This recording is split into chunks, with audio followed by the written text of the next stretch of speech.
L'équipe de Saint-Laurent de Bertrand Bonello est là à Cannes, film présenté en compétition officielle et je suis très heureux d'accueillir Emeline Valade. Bienvenue Emeline, bienvenue Amira Kazar, bienvenue Léa Seydoux qui revenait après une palme d'or l'année dernière.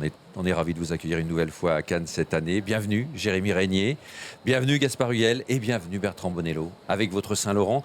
10 ans de la vie de Saint-Laurent et aussi Saint-Laurent plus âgé, vieux. Comment se sont faits ces choix-là? Les 10 années, ça s'est fait sur quand même une idée de recentrer, puisqu'on parle globalement d'un biopic. Moi, j'ai préféré parler d'un film et donc recentrer sur quelque chose qui n'étendrait pas sur toute une vie. Je pense que ce sont les 10 années les plus denses, les plus passionnantes, que ce soit en termes de mode, que ce soit en termes de vie aussi, et aussi les 10 années qui m'intéressaient en termes de l'époque, donc de l'extérieur, qui change, qui bouge. Et puis après, je pensais que ce serait intéressant d'avoir un point de vue plus tardif, et puis de faire une espèce de montage parallèle qui chargerait ces 10 années du souvenir de tout ça et du poids de tout ça. Et vous choisissez Helmut Berger pour... Et choisir Helmut Berger. Très beau choix. Très beau choix aussi que celui de Gaspard Huliel. Comment vous avez préparé votre création? Par la voix? Je me suis demandé comment Yves Saint-Laurent vous est venu. Bah non, je dirais que la voix c'est venu en dernier. C'est venu un peu de façon instinctive. Ça s'est installé un peu tout seul. C'est vrai que c'était un peu la seule chose sur laquelle on avait pas encore vraiment trouvé précisément.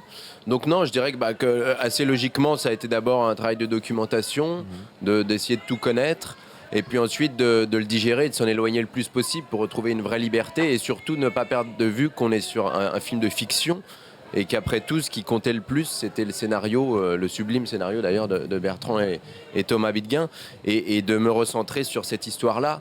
Et de la même façon que Saint-Laurent, après tout, l'idée n'était pas forcément de devenir Yves Saint-Laurent, mais plutôt de le rendre vrai. Donc voilà, il part de vous dans Yves Saint-Laurent, oui, forcément. Ouais. C'est ce que vous avez filmé aussi, Bertrand Bonello. Pourquoi vous avez choisi Gaspard? Oui, mais je vais répondre à ce que vous dites. C'est vrai qu'une imitation unique d'Yves Saint-Laurent, moi, je trouve que ça a un grand intérêt. Ouais. Ce que j'ai devant les yeux, c'est avant tout Gaspard. Donc Gaspard doit m'intéresser autant qu'Yves Saint-Laurent. Et on a essayé de fabriquer un personnage qui soit 50% Saint-Laurent, 50% lui. Je pense qu'un cinéaste doit s'intéresser à ce qu'il a devant les yeux, non pas à une idée des choses, quoi. Oui, je comprends ça. Jérémy, ça s'est présenté comment pour vous, pour incarner Pierre Berger? À quel moment on trouve un personnage comme celui-là?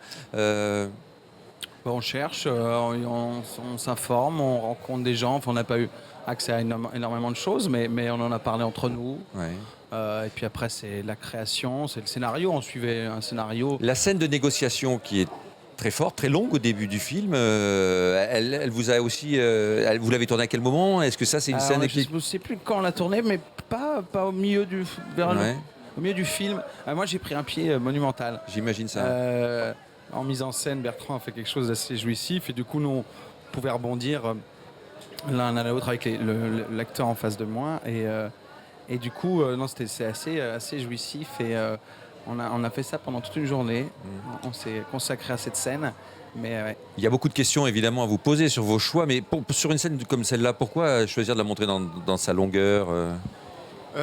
Parce que évidemment Yves Saint-Laurent c'est lié aussi à l'argent, à l'industrie, à l'économie. Oui. Donc il fallait l'évoquer, et plutôt que de faire plein d'évocations, j'ai préféré travailler une énorme scène qui parlerait du passé, du présent et du futur de l'économie de YSL, et d'avoir un vrai moment comme ça qui... J'avais envie de donner une sensation de réel aussi, par rapport à ça, que les spectateurs se disent je comprends pas tout, mais ces mecs-là, ils savent de quoi ils parlent. Donc une espèce de vraie scène très dense qui j'espère fonctionne. Elle fonctionne. Léa Seydoux, comment vous êtes Loulou de la Falaise dans ce film? Quel regard vous avez sur cette époque-là? Ça vous paraît une époque mythique, une belle époque en quelque sorte, une époque douloureuse? Comment on tourne dans ce film? C'est vrai que oui, l'époque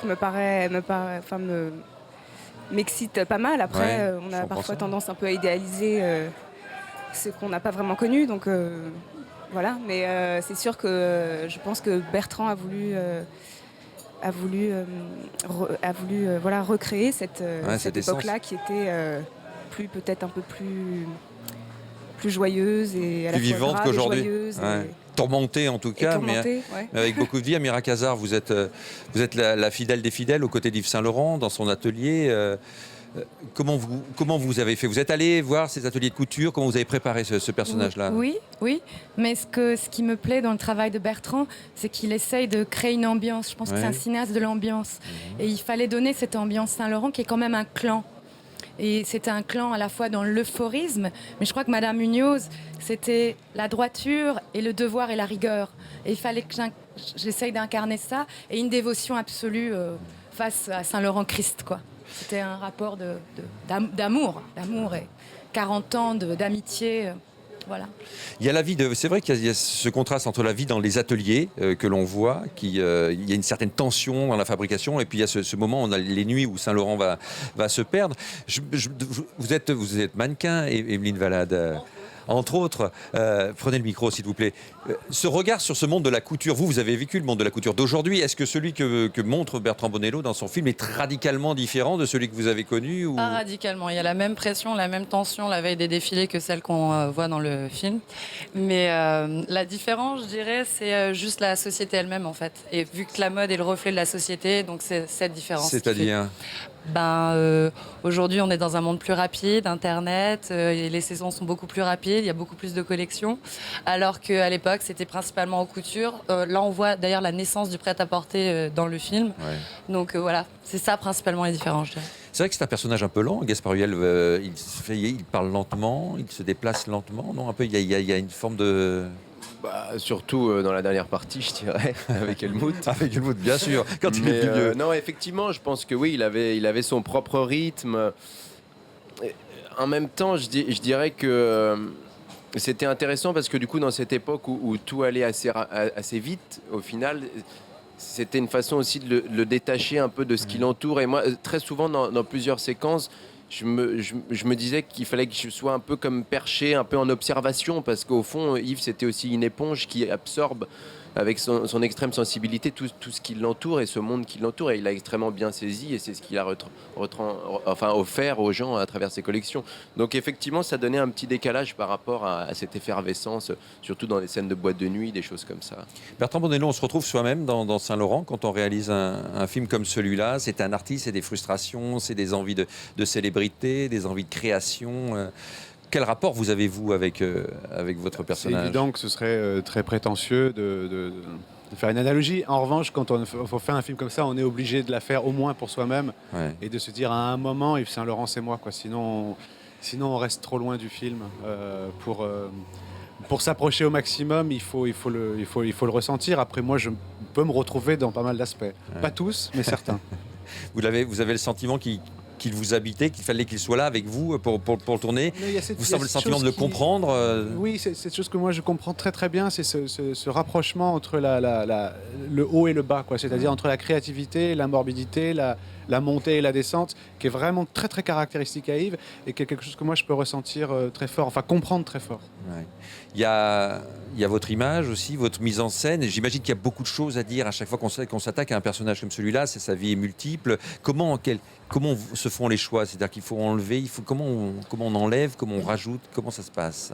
J'ai l'impression que quand vous faites un film de fiction normal, vous arrivez dans le désert, il faut construire une maison. Et là, quand vous partez d'une histoire qui a existé, vous êtes face à une montagne et il faut sculpter pour arriver à une maison. Donc en effet, il faut enlever, et puis se dire que ce qui reste, c'est la moelle, quoi, et c'est le cœur, et c'est ça qu'on a envie de raconter. Vous l'aimez, Yves Saint-Laurent? C'est compliqué. Oui, forcément, mais je l'aime avec des critiques. Hein, voilà, mais oui, bien sûr, je l'aime. Moi, je l'aime aussi. bien sûr. Et vous, Gaspard? Moi, je peux difficilement vous répondre de façon négative. Je pense que voilà, mon travail à moi, ça a été aussi justement d'apprendre à l'aimer, à ne pas le juger et à l'accompagner.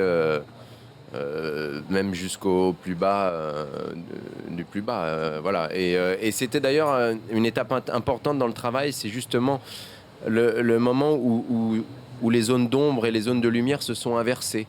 C'est-à-dire que tout ce qui faisait hors de l'atelier, qu'on pouvait de prime abord assimiler à de la débauche ou à quelque chose d'assez sombre, assez glauque, et finalement est devenu pour moi les moments de grâce, de vie, de lumière. Et l'atelier, le travail était plus quelque chose qui était du domaine enfin quelque chose de carcéral, où il était infantilisé surveillé. Et donc voilà, c'est là, je pense, vraiment où le personnage et le film s'est déployé. C'est quand on a commencé à attaquer ces séquences de nuit qui sont devenues pour moi les scènes de lumière. Les plus lumineuses. Merci beaucoup Gaspard Ulliel. Merci Bertrand Bonello. Merci Jérémy Régnier. Léa Seydoux. Amira, mon oui. corps aime Saint-Laurent. Merci Amira. Merci beaucoup Evelyne Valade. Yves Saint-Laurent en compétition officielle de nouvelles images d'Yves Saint-Laurent, enfin de Saint-Laurent.